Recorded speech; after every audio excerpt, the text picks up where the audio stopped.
The rain came down in steady, slanting sheets, slicing through the gray afternoon like cold needles. Jackson Myers leaned across the seat of his old pickup and pushed the passenger door open, engine humming softly beneath the storm. His eyes fixed on the lone figure standing in the middle of the rural road, drenched and shaken. "Get in," he said, his voice low and calm. "You'll freeze out here."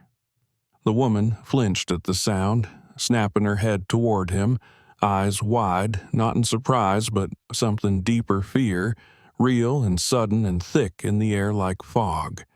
She clutched her backpack tighter to her chest like it was the only armor she had left in the world.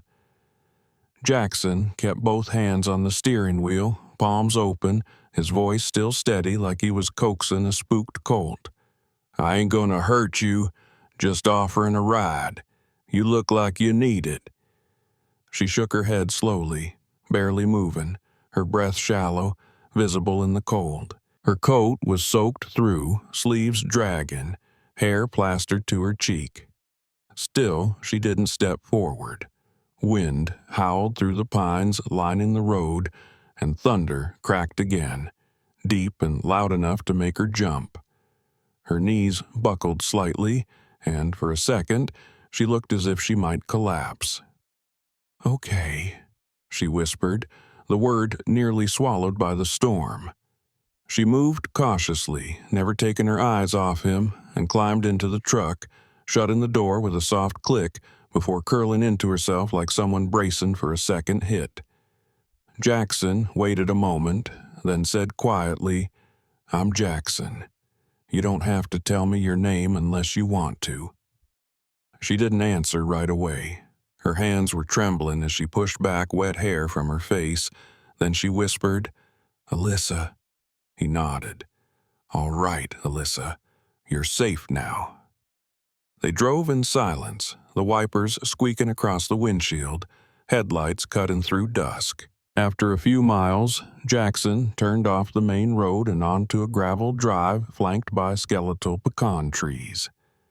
At the top of a hill stood a weathered farmhouse with a wraparound porch and a soft glow in one window. He pulled beside a barn and pointed toward a smaller cabin tucked behind it. "You'll stay there. Got heat, bathroom works. I'll bring you food and blankets."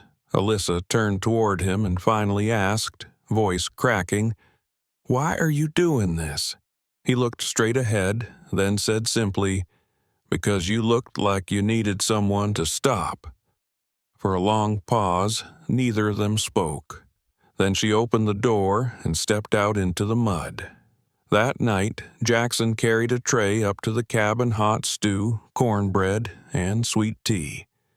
Alyssa opened the door wordlessly, took the food, and nodded once.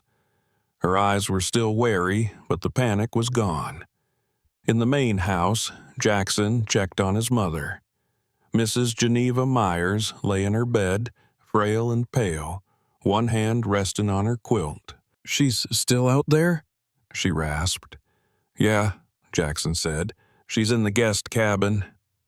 Geneva blinked slowly. "Good." In the cabin, Alyssa sat with the bowl warm in her lap. Steam curled into her face. She stared at the wall, but when she closed her eyes, she didn't see rain or headlights or fear. She saw a man's open hands and a truck that stopped when no one else would. The next morning, pale light filtered through thin curtains. Alyssa stirred slowly, still wrapped in the heavy quilt Jackson had left. Her shoes, neatly placed by the door, were dry. Her bag, still zipped and untouched, remained exactly where she'd hidden it. That small detail unlocked something tightly wound in her chest. In the kitchen of the farmhouse, Jackson flipped bacon in a cast-iron skillet. Coffee bubbled beside him, and the faint sound of gospel humming drifted from his mother's room. At 8 sharp, he knocked on the cabin door and stepped back. Alyssa cracked it open. Her hair was damp from a shower, her face bare but less guarded.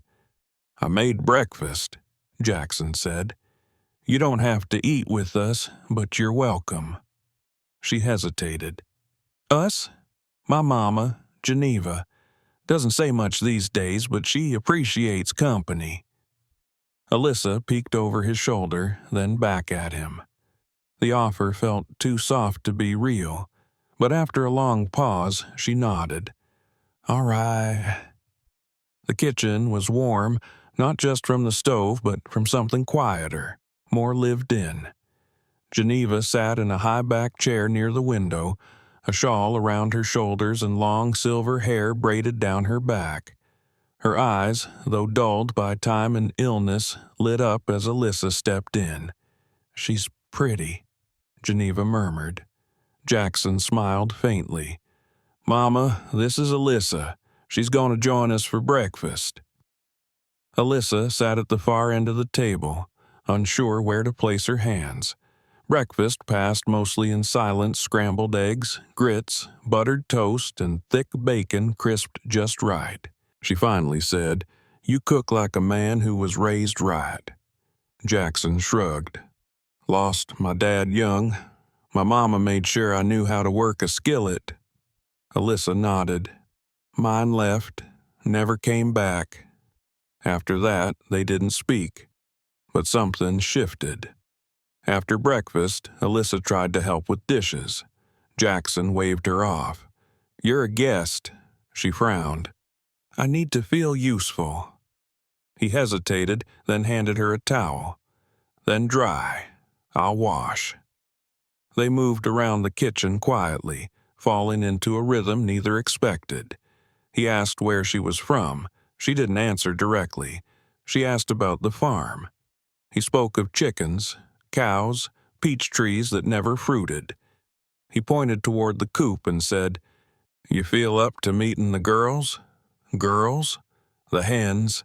Named them after jazz singers. Ella's loud, Billy's dramatic. A small smile tugged at her lips. Lead the way. Outside, the rain had stopped, but everything was damp and glistening.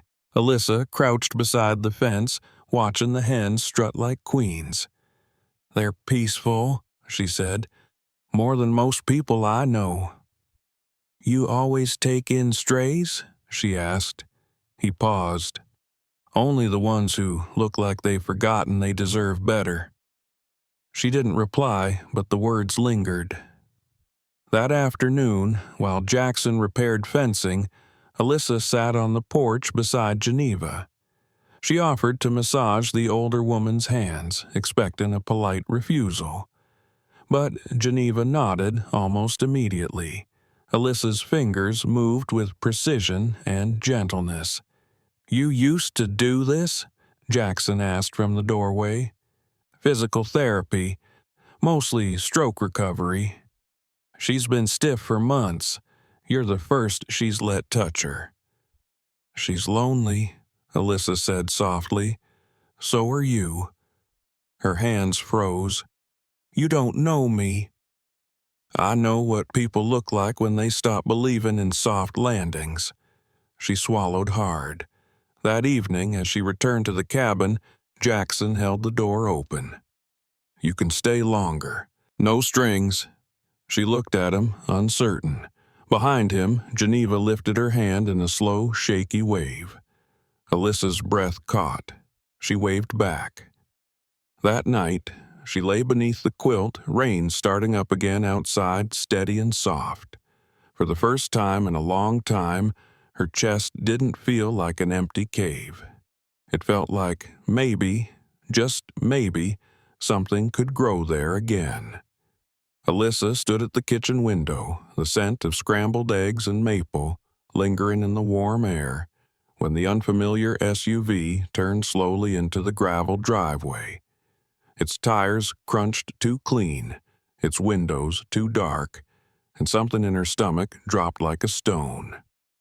Jackson was outside by the chicken coop, mending a section of the fence where a windstorm had blown the wire loose.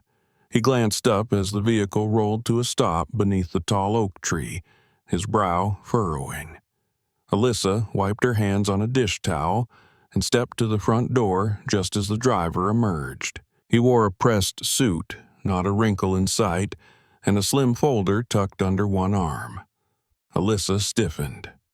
Jackson walked toward the porch, posture steady, but his eyes narrowed with quiet alertness. The man smiled, thinly, artificially. "Good afternoon," he said. "I'm looking for Alyssa Keene." Alyssa stepped through the doorway, face taut, voice flat. "Dr. Langston." His smile twitched. "I was hoping for a moment of your time." Jackson's gaze shifted between them. "You know him?" Alyssa nodded once. "He's from the clinic, the board." Langston held out the envelope. "The investigation has been officially closed. The patient's family withdrew the complaint. There will be no mark on your license. You're eligible for reinstatement." She didn't take the envelope right away. "Why are you here in person?" Langston's voice lowered, almost soft. "Because they asked me to. And because I wanted to see what would make someone with your credentials disappear into rural nowhere." Jackson's shoulders tensed. "That's none of your business." Alyssa stepped forward and took the envelope. "It's fine," she said, voice even. "Let him say what he came to say." Langston looked at Jackson, then back at Alyssa. "You were one of the best. We want you back." Then he turned, climbed into his SUV, and drove away, kicking dust into the fading light. Jackson didn't speak. Alyssa stood in the doorway, envelope trembling slightly in her hands. Later, they sat on the porch, quiet, stretching between them like a long rope. "I made a mistake," she said finally. "A patient coded. I made a call. The wrong one. I tried to save him, but I failed. His mother screamed at me. The board turned their back. Everyone did, including me." Jackson didn't interrupt. His hand rested near hers on the railing, not touching but close enough to feel the heat. "You don't have to explain," he said after a while. "You don't owe me that." "I think I do," she whispered, "because you see me, and I'm not used to being seen." The next morning, Alyssa stood outside the town clinic, her coat zipped, the reinstatement letter tucked into her bag. The front desk receptionist looked up, startled. "Alyssa?" she said, her voice laced with surprise and something else recognition. "Hi, Dana. I didn't expect—" "I'm not here to reclaim my job," Alyssa interrupted gently. "Not yet. I just want to observe. Volunteer if needed." Dana hesitated, then reached for a clipboard.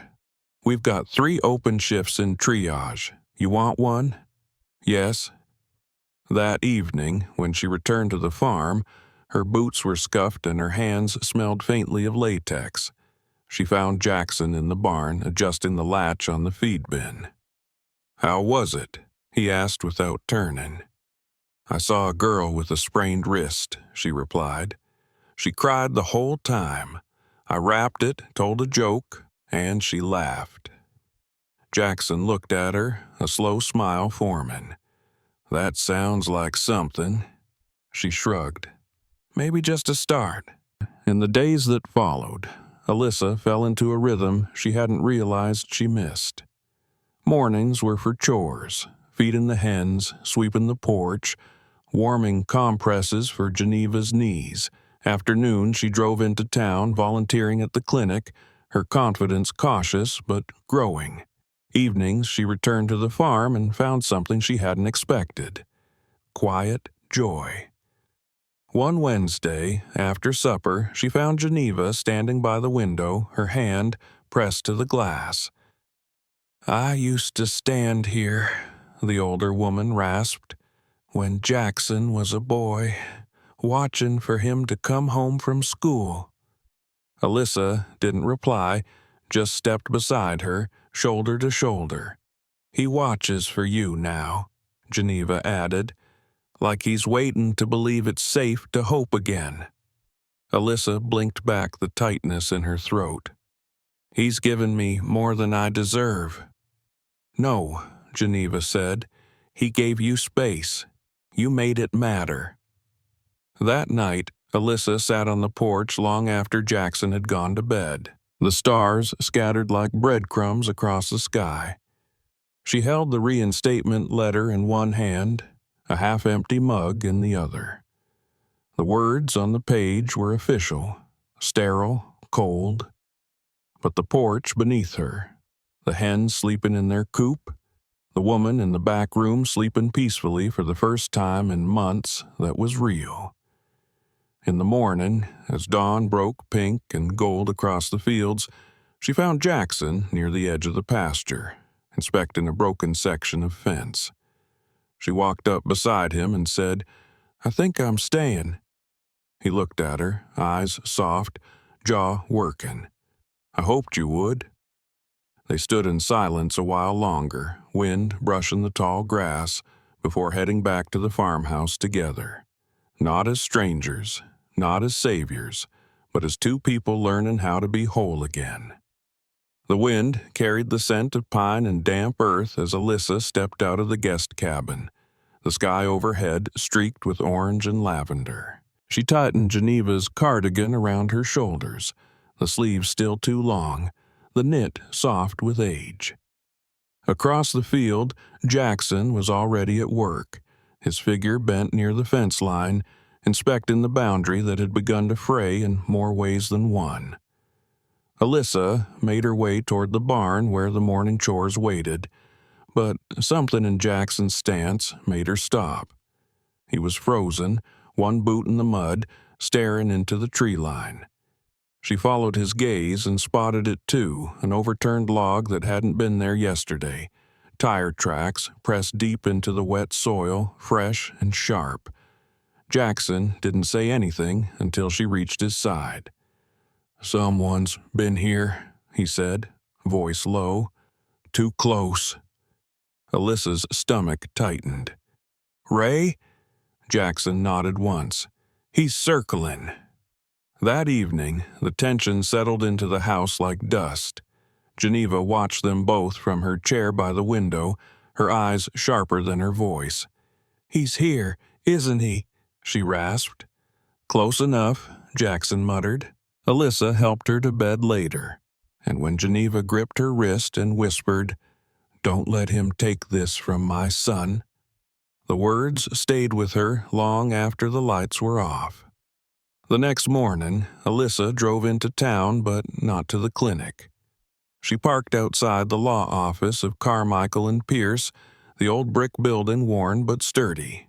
Inside, she sat across from a young lawyer named Thomas Kemp and laid out everything Ray's harassment, the threat etched into their barn, the history of the land, and her offer. "I want to be added to the trust," she said calmly, "as co-caretaker, at least until Geneva's fully recovered." Kemp studied her for a long moment, then nodded. "We'll draft it today." That night, she placed the manila folder on the kitchen table, her hands steady. Jackson entered, saw the papers, and frowned. "What's this?" "I added myself to the trust," she said. "It'll make it harder for Ray to claim anything without facing two of us." He stared at her. "Alyssa, you didn't ask," she said gently. "But I'm here, and I'm not going to let him take what you've built." For a moment, he said nothing. Then he reached across the table and took her hand in both of his, firm and warm. "Thank you." In the days that followed, Jackson reinforced the fences, installed cameras, added extra locks on the barn doors. Alyssa helped him measure lumber, sort tools, and run wire along the posts. They worked together like a team long established, their movements in sync, their silences no longer empty but full of shared understanding. One evening, as they were finishing repairs near the far pasture, Jackson turned to her and said, "You ever think this place might need you as much as you need it?" Alyssa smiled faintly. "Sometimes I wonder if it needed me before I knew I needed it." That night, just after midnight, the dogs began to bark. Loud, frantic, not the bark of greeting, but warning. Jackson was already pulling on his boots when Alyssa met him at the door, flashlight in hand. They followed the sound across the field, past the coop, to the western boundary. There, in the mud near the shed, they found it. Carved into the wood beam with something sharp. Last warning. Jackson stared at it for a long time, jaw clenched, then turned away. He's not just circling anymore, he's planning something. The next morning, Sheriff Marvin Glay arrived. An older man with a limp and a face like old leather, he squinted at the carving and scratched his chin. "You sure it's not just kids?" Jackson's voice was tight. "Kids don't leave threats. You know who this is." Glay shrugged. "Without proof, my hands are tied." Alyssa stepped forward. "And when he burns the barn down, will that be enough proof for you?" The sheriff didn't respond. He left with a muttered promise to make a note of it. That evening, Geneva sat quietly during supper until she suddenly said, "There's something you should see." She gestured toward the old study at the back of the house. Jackson helped her to the bookshelf, where she pressed her hand against a side panel. With a soft click, a compartment opened, revealing a dusty file box labeled in faded marker. Inside were deeds, maps, court documents, and a notarized letter from Jackson's grandfather. It detailed a private loan extended to Ray's father decades ago, one that had been defaulted on, leading to the legal sale of the land. "He's been trying to reclaim what was lost," Geneva said, "but it was never his to keep." Alyssa scanned the documents, her breath catching. "This changes everything." The next morning, Jackson and Alyssa drove into town with the box between them. They brought it to Anna McCullough, a sharp-eyed attorney with a reputation for taking on local bullies.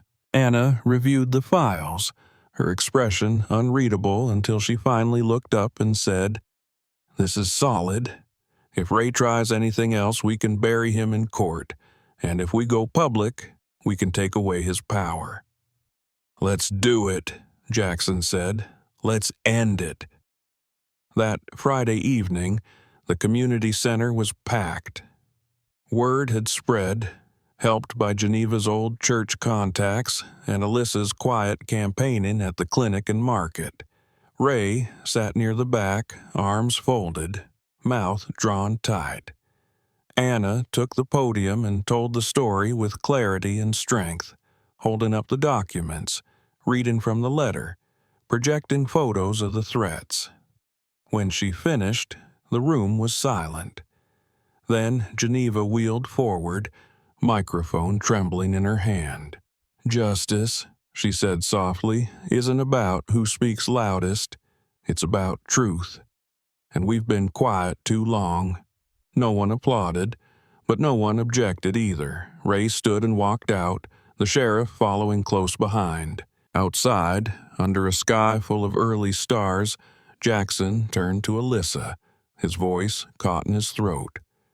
"We did it." She looked up at him, smiled. "You did it. I just stood beside you." He reached for her hand, holding it like something precious. "You stood beside me when no one else would." She leaned into him, heart full, and in that quiet moment, surrounded by old beams and new strength, she realized she had never stood taller. The cold arrived like a quiet warning, curling through the cracks beneath the window frames and leaving its breath on the glass. Alyssa stood on the porch wrapped in a wool scarf, watching Jackson across the field as he moved slower than usual, a slight limp in his step as he hauled a sack of feed toward the barn. The farm had shifted.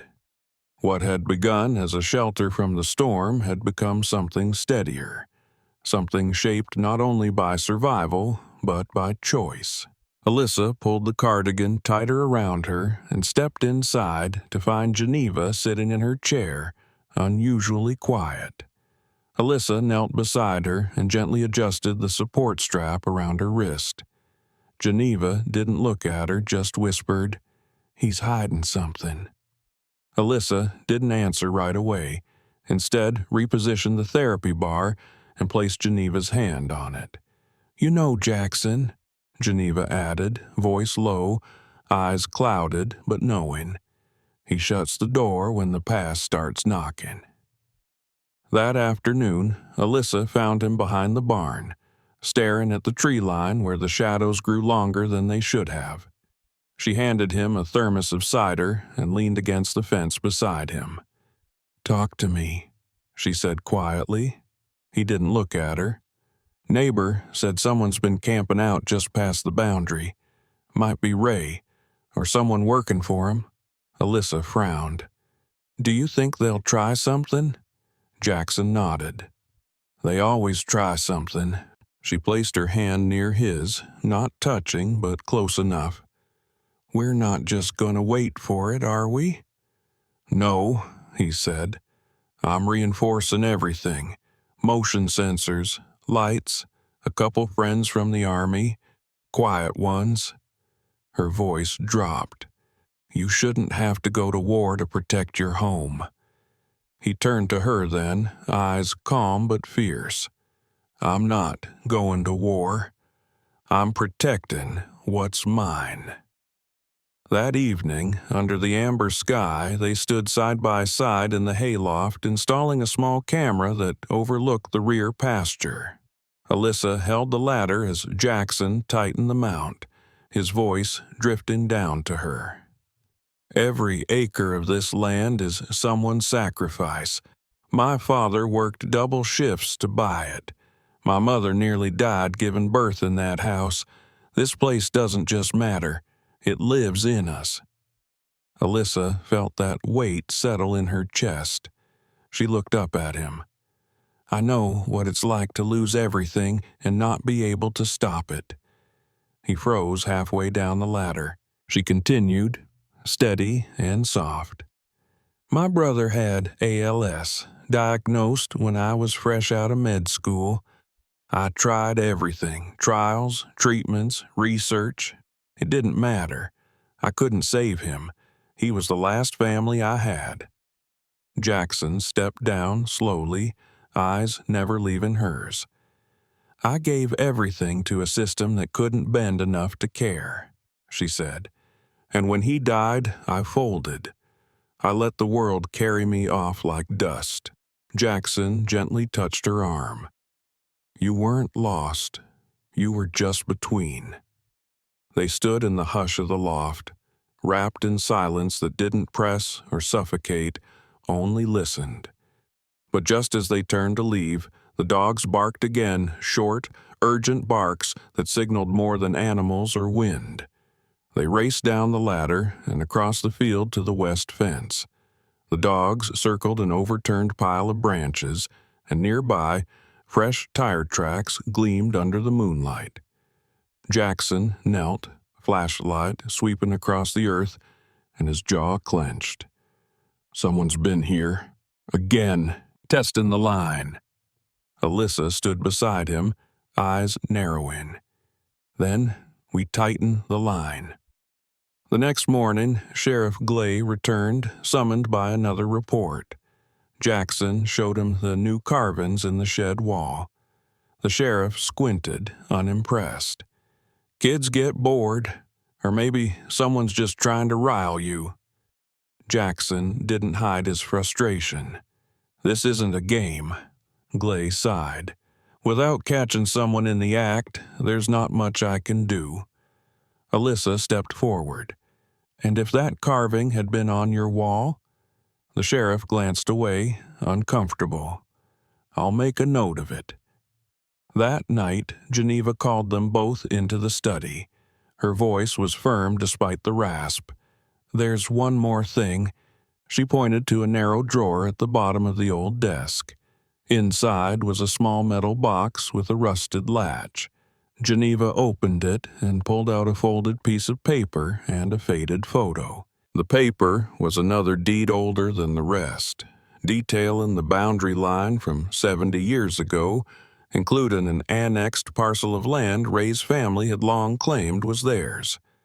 The photo showed Geneva's father standing beside a wooden marker driven deep into the soil.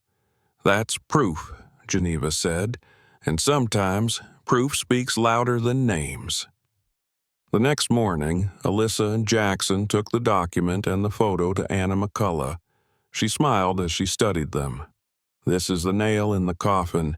If Ray pushes again, we'll bury him in paper and fact." But Alyssa shook her head. "That's not enough. I want the town to know, to see what this family stood for, to know what they're trying to steal." "Then let's make it public," Anna said. A week later, a second town meeting was held. This time, more people came. The room buzzed with speculation, unease, and tired anger. Ray stood near the back again, arms crossed, jaw locked. Anna presented the new deed and photo, placing them beneath the projector for all to see. She laid out the timeline, the thefts, the false claims, and the quiet campaign of fear. Geneva rolled forward once more, her voice rasping like the wind through old trees. "My husband never took what wasn't his.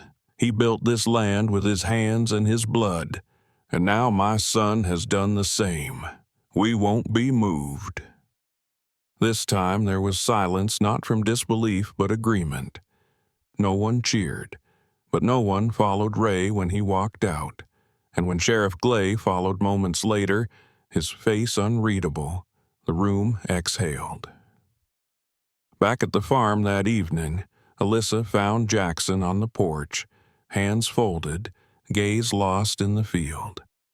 She sat beside him, the air between them thick with something deeper than relief. "You saved this place," he said. "No," she replied. "We did." She placed her hand over his.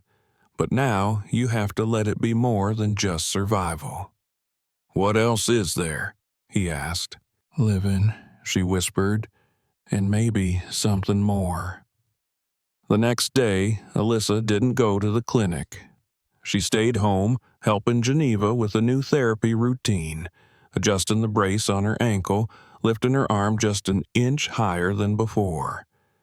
Geneva smiled, small and proud. "We're getting there," she said. "We are," Alyssa nodded. That afternoon, she repaired the loose handrail on the side porch, measuring the angles twice, sanding the edges with slow precision. Jackson watched from the steps, arms crossed, a faint smile tugging at the corner of his mouth. "You always this stubborn?" "Only when it matters," she replied. That night, they ate peach cobbler in silence, laughter flickering between them like firelight. Geneva chuckled once, called them both fools, and went to bed humming. Outside, the wind picked up again, but it wasn't the kind that carried threats, it was the kind that promised a change. Alyssa stepped onto the porch and looked across the land. The fences now secure, the house strong, the lights steady. Jackson came up behind her, wrapped an arm around her waist, his chin resting lightly on her shoulder. "You staying?" he asked. "I think I already did," she said. And under the stars, in the quiet that no longer felt empty, Alyssa finally understood what it meant to be home. Not a place you arrive at, but a life you choose to rebuild, piece by piece, with someone who chooses it too.